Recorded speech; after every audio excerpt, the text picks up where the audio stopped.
He's also threatened to blow up Oman. Yeah, another fascinating thing.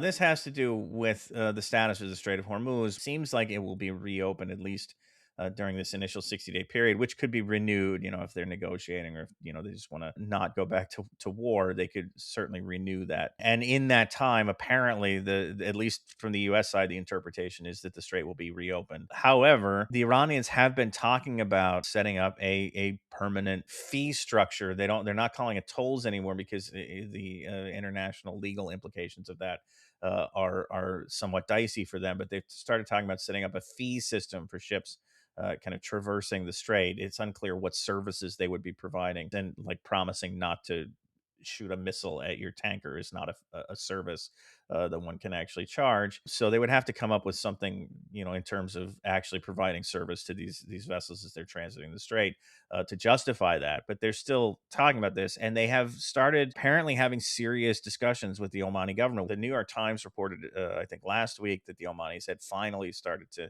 kind of see the upside to this arrangement and started talking to Iran, which has set up something called the Persian Gulf Strait Authority in its effort to sort of begin instantiating this control over the strait. And Trump, again on Tuesday, as he was having a cabinet meeting, he did basically say, "Well, we'll have to blow up Oman if." If they do this, which was just fascinating, and of course caused a lot of raised eyebrows because the U.S. and Oman are otherwise seemingly on good terms.